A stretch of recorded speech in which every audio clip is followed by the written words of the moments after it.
Columbus নাই শুনা কলম্বাছে ভাৰতলৈ আহিবলৈ বিচাৰি পেলাই আমেৰিকা আৱিষ্কাৰ কৰিছিল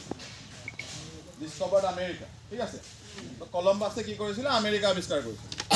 এতিয়া অসমৰ কলম্বাছ বুলি কাম কোৱা যায় জানানে নাজানা কাৰ্বি মানুহখিনিক কোৱা হয় অসমৰ কলম্বাছ এই অসমৰ যিখন ভূমি গোটেই অসমৰ যিখন ভূমি সেই ভূমিত প্ৰথম ভৰি দিয়া মানুহখিনি হ'ল কাৰ্বি মানুহ বুজি পাইছানে ইয়াত কোনো যেতিয়া মানুহ নাছিলে এই জায়গাখন বিচাৰি বিচাৰি হাজাৰ হাজাৰ হাজাৰ হাজাৰ বছৰ আগত অসম ভূমিত প্ৰথম অহা মানুহ কোন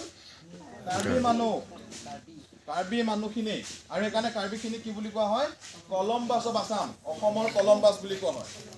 তাৰমানে আমি অসমৰ যেতিয়া ভূমিপুত্ৰ বুলি কওঁ অসমীয়া বুলি কওঁ তেনেহ'লে প্ৰথম কোনখিনি আহিব কাৰ্বি মানুহখিনি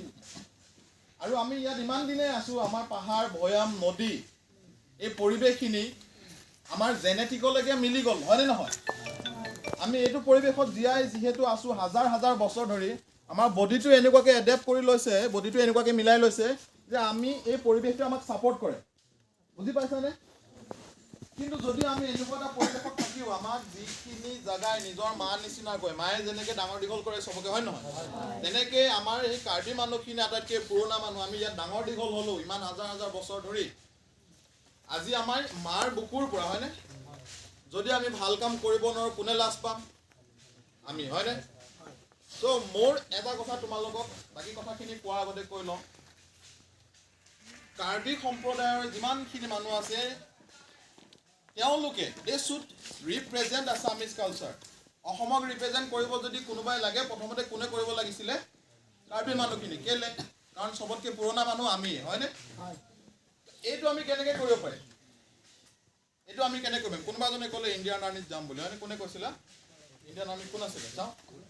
কি নাম আছিলে কি নাম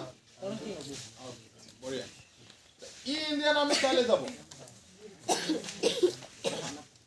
কিন্তু আমি নিবিচাৰোঁ যে ই কাইলৈ ইণ্ডিয়ান আৰ্মিত ৰাইফলমেন হিচাপে থাকক আমি কি বিচাৰোঁ লেফটেনেণ্ট কৰ্ণেল হওক ভাল ৰেংকত থাকক ই শুড ৰিপ্ৰেজেণ্ট কাৰ্বিজ আৰু সেই জাৰ্ণিটো লাহে লাহে মই ভাবিছোঁ KSAৰ নেতৃত্বত আগবাঢ়িব ছাৰ জৰ্জ টিমুং মোৰ সহপাঠী হয় আমি একেলগে পঢ়া ইউনিভাৰ্চিটিত আৰু জৰ্জ টিমুঙৰ লিডাৰশ্বিপ কোৱালিটি আমি কেতিয়াবা দেখি আহিছোঁ আজি জৰ্জ টিমুং ছাৰৰ লগত ইয়াত আহি তোমালোকৰ লগত ইণ্টাৰেকশ্যন কৰিব পোৱাৰ কাৰণে thank U George Timung sir আৰু আজি এতিয়া আমি কেইটামান কথা পাতিম আমি কিহৰ কাৰণে কেনেকৈ আমি 1 নম্বৰ হ'ব পাৰিম 1 নম্বৰটো হ'ব লাগিব নাই 1 নম্বৰ হ'ব লাগিব